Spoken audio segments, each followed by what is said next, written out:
Chilli powder అన్ని రకాల వంటలకు పచ్చళ్లకు సరైన chilli powder. No colour no chemical. Welcome to iDream relationship lab. ఇవాల్టి మన గెస్ట్ ఉషశ్రీ గారు, రిలేషన్షిప్ ఎక్స్పర్ట్. నానమ్మ తాతయ్యల ప్రేమకు సంబంధించి మనం మాట్లాడుకుంటూ ఉన్నాం. ఇంతకు ముందు జనరేషన్ వాళ్ళకి ఇంట్లో నానమ్మ తాతయ్యల ప్రేమ ఉండేది. మరి ఇప్పటి పిల్లలకి నానమ్మ తాతయ్యల ప్రేమని మొబైల్ ఫోన్లు అలాగే టాయ్స్ భర్తీ చేస్తూ ఉన్నాయా? వాళ్ళ ప్రేమ లేకపోవడం అనేది పిల్లల మీద ఎలాంటి ఇంపాక్ట్ చూపిస్తోంది తెలుసుకుందాం. ఉషశ్రీ గారితో మాట్లాడదాం. హలో అండి. హాయ్. సో చూస్తూ ఉన్నారుగా జనరేషన్ ఎలా చేంజ్ అవుతూ ఉందో.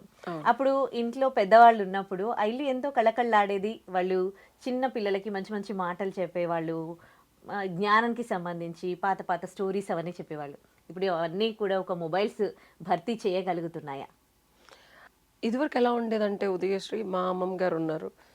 అండ్ అమ్మమ్మ గారు అంటేనే ఒక పల్లెటూరు. ఎంత డబ్బులు ఉన్న వాళ్ళైనా వాళ్ళ మూలాలు మనకి వ్యవసాయదార కుటుంబంలోంచి మోస్ట్లీ వచ్చినప్పుడు ఏమవుతుందంటే ఒక పల్లెటూరు, ఆ పల్లెటూరు ప్రేమలు, ఆ వాతావరణం, సమ్మర్ హాలిడేస్లో వెళ్ళటమో పండగలకి వెళ్ళటమో అలా జరిగేది. ఇప్పుడున్న కాలమాన పరిస్థితుల్లో పండగ సంగతి దేవుడు ఎరుగు. పెళ్ళికి, సొంత పెళ్ళికి వాళ్ళు కూడా వాళ్ళు రాలేని ఒక లైఫ్ స్టైల్కి వచ్చేసాం మనం.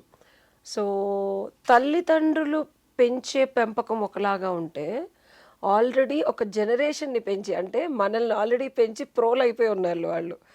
అండ్ మన కల్చరు, మన సిస్టము మనం ఆపాదించుకొని మనం పిల్లలకి చెప్పే అంత బ్యాండ్ విత్ మనకు లేకుండా చదువులు, ఉద్యోగాలు వచ్చేసాయి. బట్ వాళ్ళ జనరేషన్లో వాళ్ళకి ఇదే పని, పిల్లల్ని కనటం, పెంచడం. అండ్ ఇంకా ఆల్మోస్ట్ మా అమ్మమ్మ గారికి అయితే 11 మంది పిల్లలు. అండ్ మా పిన్నులు, బాబాయిలు, అత్తలు, వాళ్ళ పిల్లలు, అలా ఒక కంబైన్డ్ ఫ్యామిలీ. సో తనకి ఒక 11 మంది పిల్లల్ని కన్ని పెంచిన ఒక ఎక్స్పర్టీజ్ ఉంది. She is like a pro. So తనకి మా అమ్మగారు చిన్న చిన్న పనులు నేను చేసినప్పుడు కోప్పట్టమో లేకపోతే ఇబ్బందికరమైన పరిస్థితులు నేను క్రియేట్ చేసినప్పుడు నన్ను మందలించే పద్ధతికి మా అమ్మమ్మ చెప్పే పద్ధతికి చాలా తేడా ఉండేది.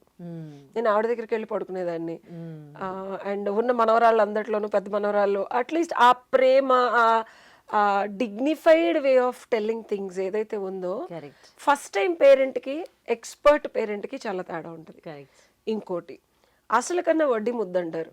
సొంత పిల్లల్ని పెంచిన దానికన్నా ముని మనవాళ్ళు, మనవరాళ్ళు, వాళ్ళ పిల్లలు అంటే ఇంకో ముచ్చట వాళ్ళకి, ఇంకా వాళ్ళ ప్రాజనీ అని చెప్పి. సో లవ్ అండ్ ఎఫెక్షన్ వాళ్ళు చూపించేది మాత్రమే మాట్లాడుతున్నారు అందరూ. కానీ మనం ఇక్కడ తెలుసుకోవాల్సింది వాళ్ళ ఎక్స్పర్టీజ్ అండ్ వాళ్ళ జనరేషనల్ విజ్డమ్.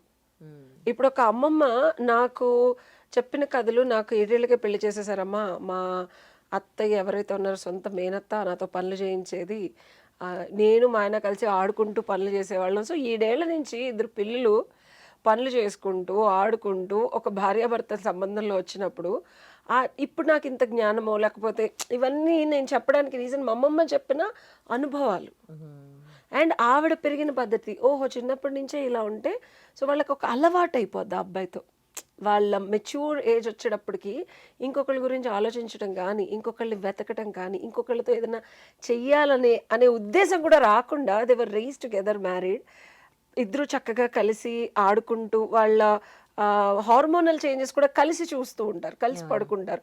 పెద్దవాళ్ళ గైడెన్స్ ఉంటుంది, వీళ్ళు ఏం చేస్తున్నారు ఏంటి అని చెప్పి చక్కగా పెంపకం నుంచి అత్త కన్నా సరే ఒక కూతురులాగా పెంచి వాళ్ళిద్దరినీ కలిసి వాళ్ళకి పిల్లలు పుట్టే టైంకి జస్ట్ 13-14కి పిల్లలు పుట్టేసారు. నాకు 11 మంది పిల్లలు.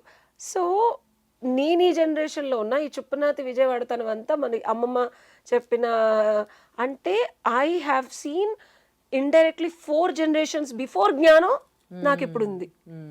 సో అమ్మమ్మ తాతయ్యలతో ఇంటరాక్షన్ అండ్ వాళ్ళ ఇంటరాక్షను అదేదో ఒకరోజు గంటకొచ్చో 2 రోజులు ఉండో 4 రోజులు ఉండో కాకుండా సమ్మర్ హాలిడేస్ అంటే అక్కడ స్పెండ్ చేసేవాళ్ళం. వాళ్ళతో ఒక రకమైన బంధం ఉండేది. ఆ బంధం ఏర్పడిన తర్వాత వాళ్ళు చెప్పిన వినాలన్న బుద్ధి పిల్లలకి వస్తుంది.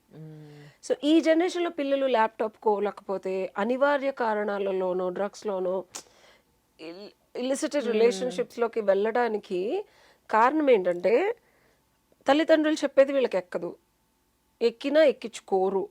ఎక్కించుకున్నా ఆపాదించుకోరు, ఆపాదించుకున్న ప్రాక్టికల్ రియాలిటీలో దాన్ని రిజల్ట్ ఓరియంటెడ్ యాక్షన్స్ తీసుకోరు. ఎందుకంటే అదొక ప్రెషర్ లాగా ఉండదు. నేను మా అమ్మగారు చెప్పినా విన్ను, మా నాన్నగారు చెప్పినా విన్ను. బట్ అమ్మమ్మ చెప్పింది, తాతయ్యలు చెప్పింది, పెద్దవాళ్ళు చెప్పింది ఆటలో ఆటలాగా కబుర్లు చెప్తూ, గోరుముద్దలు పెడుతూ, తిట్టకుండా, కొట్టకుండా, దగ్గర తీసుకుంటూ, సో వాళ్ళు చెప్పేది స్టోరీ లాగా ఉండేది నాకు. ఇట్ వాజ్ నాట్ లైక్ పుస్తకాల్లోనూ యూట్యూబ్లో ఇప్పుడు చూసుకున్న అధోగతి స్థితికి మనం వచ్చేసాం.